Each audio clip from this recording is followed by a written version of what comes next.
All right, so we've learned that energy comes from the sun to Earth, and that's how the majority of our energy is going to enter into our ecosystem.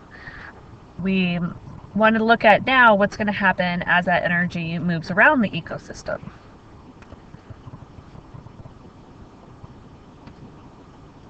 So before we talked a little about trophic levels, which are our feeding levels and how much energy would go between trophic levels. And now we're going to look at basically those trophic levels like in a sequence. And that's what a food chain is. It's just the sequence that the energy moves through, and it can pass through these different trophic levels as it's doing that. When we can look at one food chain or one sequence where we start from the sun and go to a producer and then a consumer and so on that way. Or we can then integrate multiple food chains together, and that's where we get a food web. So here's an example of a terrestrial food chain, or one that's land-based.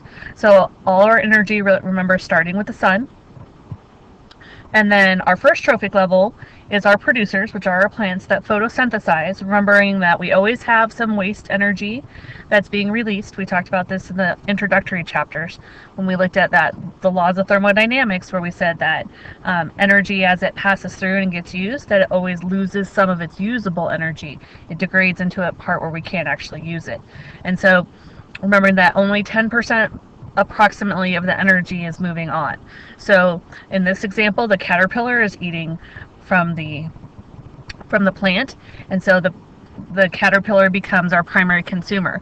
What I also want you to take note of is the way the arrows are pointing. The arrows are pointing in the direction that the energy is flowing.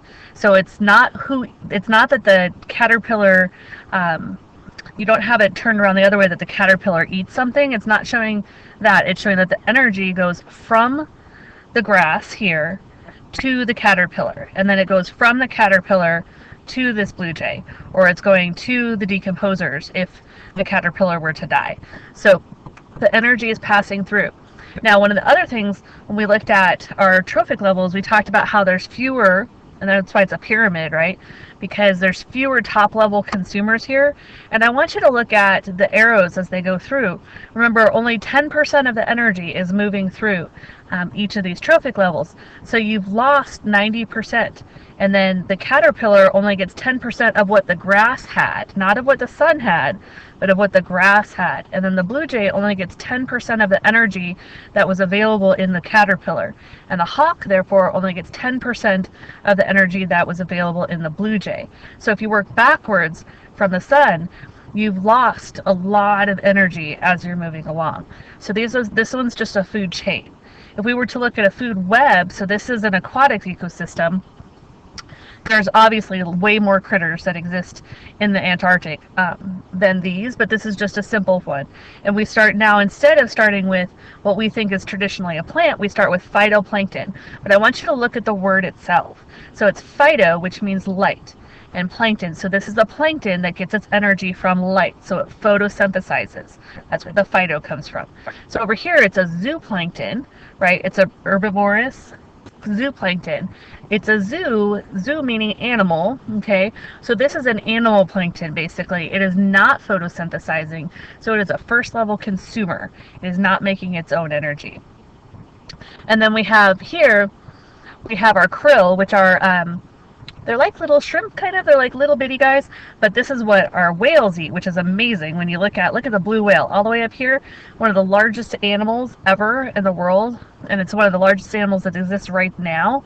And it feeds, look at this, the only arrow that goes up to this blue whale comes from the krill. So this giant animal survives the whole time off of krill. So if the phytoplankton were to die off and the krill dies off, we lose the blue whale, because the blue whale has specially designed jaws. They have basically they're filter feeders. They swim with their mouth open, and they have what are called baleen plates, which look like they're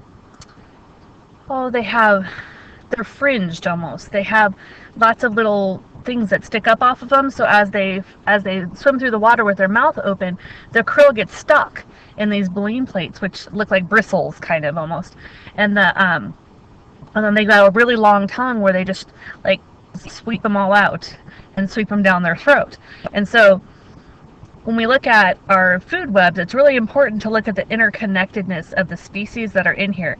You'll see that some species have multiple food sources, and so their species as a whole could be more stable because if one of those food sources were to die out, they could always have another food source there.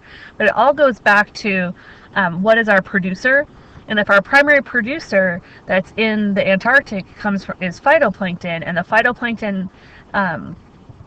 the phytoplankton were to die out, then everything that's connected to the phytoplankton, either directly or indirectly, will die out if we lose our basic food source. So when we talk about the importance of our oceans and maintaining ocean levels of salinity and levels of the temperature levels and the pH levels, this is why it's so important, because our critters, once again, remember, have a range of tolerance of what they can survive in, and if we put them out of their range of tolerance, then they're not going to survive anymore, and that could have very large consequences within ecosystems.